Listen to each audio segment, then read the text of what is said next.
बिएली तयारी गरेर बसिरहनु भएका सम्पूर्ण भाइ बहिनीहरुमा नमस्कार। बिएलीको तयारी म गरेर कक्षा 8 को बसिरहनु बिएलीमा सोधिने प्रश्न नम्बर 2 को ए अथवा प्रश्न नम्बर 4 को ए मा सोधिने दशमलव संख्यालाई वैज्ञानिक संकेतमा लैजानुहोस्, बदल्नुहोस् अथवा लेख्नुहोस् जे भने पनि एउटै हो।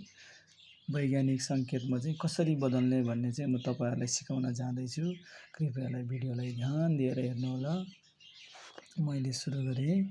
मानौ हामीसँग प्रश्न रहेको छ 4 9 8 1 2 3 4 5 पाँचवटा 0। अब यसलाई कसरी वैज्ञानिक संकेतमा लाने त? ध्यान दिएर हेर्नु होला। पहिला हामी सोलुसन गर्छौं, त्यसपछि प्रश्नलाई हामी सार्ने 5वटा 0। अब हेर्नु कसरी वैज्ञानिक संकेतमा लाने सजिलो तरिका छ। ध्यान दिएर हेर्नु होला है। अगाडिको अंक लिने, त्यसपछि दशमलव दिएर 3वटा अंकसम्म हामी सार्न सकिन्छ। हामीसँग 2टा मात्र अंक बाँकी शून्य छ, त्यसैले 2वटा संख्या मात्र हामीले लेख्यौं। त्यसपछि इन्टु गर्ने, जहाँ पोइन्ट दिएको छ त्यसको बदलामा 1, त्यसपछि दशमलव अथवा पोइन्ट पछाडी जति अंक छ गनेर त्यतिवटा शून्य चाहिँ 1 को पछाडी थप्नु पर्छ।